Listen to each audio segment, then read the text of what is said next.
श्री स्वामी समर्थ. प्रत्येक स्वामी भक्ताने आयुष्यात पाळावेत हे 5 महायज्ञ. श्री स्वामी समर्थांचा जीवन बदलवणारा संदेश. नमस्कार स्वामी भक्तांनो, श्री स्वामी समर्थ महाराजांच्या चरणी कोटी कोटी प्रणाम. आज आपण रोज देवाची पूजा करतो, स्वामींचे नामस्मरण करतो, आरती करतो, मंत्रजप करतो. पण तुम्हाला माहीत आहे का, आपल्या जीवनात अशी 5 महान कर्तव्ये आहेत जी प्रत्येक माणसाने आयुष्यभर पाळली पाहिजेत. सनातन धर्मात त्यांना पंचमहायज्ञ असे म्हटले जाते. हे पंचमहायज्ञ केवळ धार्मिक विधी नाहीत, तर जीवन जगण्याची एक सुंदर पद्धत आहे. श्री स्वामी समर्थांनीही आपल्या शिकवणीत सेवा, दया, श्रद्धा, नामस्मरण आणि सदाचार यांवर भर दिला. त्यामुळे पंचमहायज्ञांचे पालन करणारा भक्त स्वामींच्या कृपेला पात्र ठरतो. चला तर मग आज जाणून घेऊयात हे पंचमहायज्ञ कोणते आहेत आणि ते आपल्या दैनंदिन जीवनात कसे आचरणात आणायचे. पहिला महायज्ञ ब्रह्मयज्ञ. ज्ञानाचा आणि नामस्मरणाचा यज्ञ पंचमहायज्ञांमध्ये सर्वप्रथम येतो. ब्रह्मयज्ञ याचा अर्थ फक्त वेदांचे अध्ययन एवढाच नाही. आजच्या काळात याचा अर्थ आध्यात्मिक ज्ञान मिळवणे, चांगले विचार वाचणे आणि ते इतरांपर्यंत पोहोचवणे असा देखील आहे. दररोज काही मिनिटं भगवद्गीता, गुरुचरित्र, ज्ञानेश्वरी, दासबोध किंवा इतर पवित्र ग्रंथांचे वाचन करणे हा ब्रह्मयज्ञ आहे. स्वामी समर्थांचे नामस्मरण करणे, श्री स्वामी समर्थ हा मंत्र श्रद्धेने जपणे आणि आपल्या मुलांना, कुटुंबाला चांगले संस्कार देणे हे देखील ब्रह्मयज्ञाचे रूप आहे. ज्ञान जितके वाटाल तितके वाढते, म्हणूनच आध्यात्मिक ज्ञानाचा प्रसार करणे हेही मोठे पुण्य मानले जाते. दुसरा यज्ञ म्हणजे देवयज्ञ. ईश्वराप्रती कृतज्ञता. दुसरा महायज्ञ म्हणजे देवयज्ञ. आपल्या जीवन, श्वास, निसर्ग आणि अन्न देणाऱ्या परमेश्वराप्रती कृतज्ञता व्यक्त करणे म्हणजे देवयज्ञ.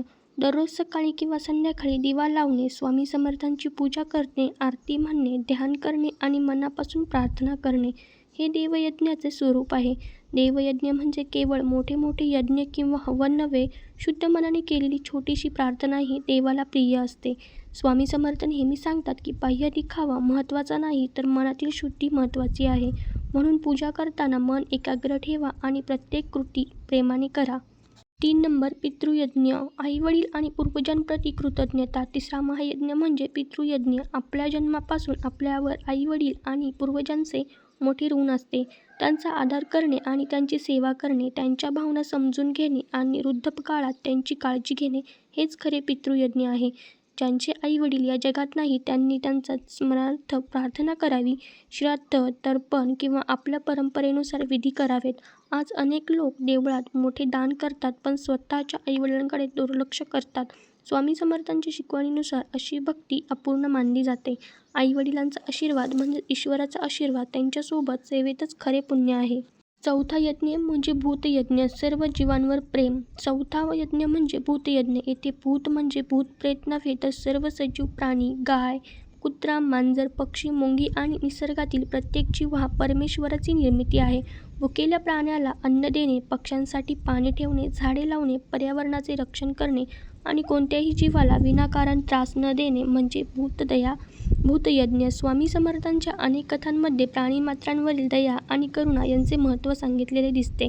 जो माणूस प्रत्येक जीवांमध्ये परमेश्वराचे दर्शन घेतो त्याच्यावर स्वामींची कृपा अधिक राहते. 5वा यज्ञ म्हणजे मनुष्ययज्ञ किंवा अतिथीयज्ञ. समाजसेवेचा यज्ञ. 5वा यज्ञ म्हणजे मनुष्ययज्ञ, ज्याला अतिथीयज्ञ असेही म्हणतात. आपल्या घरी आलेल्या अतिथीचा आदर करणे, गरजू लोकांना मदत करणे आणि भुकेल्याला अन्न देणे, गरीब विद्यार्थ्याला शिक्षणासाठी मदत करणे किंवा संकटात असलेल्या व्यक्तीला आधार देणे मनुष्ययज्ञाचे पूर्वरूप आहे. दान म्हणजे केवळ पैशांचे दान नव्हे, तर एक प्रेमळ शब्द, एखाद्याला दिलेला वेळ, चांगला सल्ला किंवा संकटात दिलेला आधार हे देखील मोठे दान आहे. स्वामी समर्थांनी अनेक भक्तांचे दुःख दूर केले. त्यांच्या जीवनातून आपणही इतरांच्या मदतीसाठी सदैव तयार राहण्याची प्रेरणा घ्यायला हवी. या पंचमहायज्ञांचे पालन केल्याने काय लाभ होतात तेही आपण पाहूयात. जेव्हा माणूस हे 5 महायज्ञ श्रद्धेने करतो तेव्हा त्याच्या जीवनात सकारात्मक बदल होऊ लागतात. जसे की मन शांत राहते, घरात प्रेम आणि सौहार्द वाढते, आईवडिलांचे आशीर्वाद मिळतात, ज्ञान वाढते आणि योग्य निर्णय घेण्याची बुद्धी मिळते. समाजात मानसन्मान वाढतो. सर्वात महत्त्वाचे म्हणजे मनात समाधान निर्माण होते आणि स्वामी समर्थांवरील श्रद्धा अधिक दृढ होते. लक्षात ठेवा, स्वामी समर्थांची खरी भक्ती फक्त देवळात जाऊन नामस्मरण करण्यात नाही, तर त्यांच्या शिकवणीप्रमाणे जीवन जगण्यात आहे. तर शेवटचा संदेश स्वामी भक्तांनो, आपल्याला रोज फक्त काही मिनिटे काढून हे पंचमहायज्ञ आपल्या जीवनात आणू शकतो.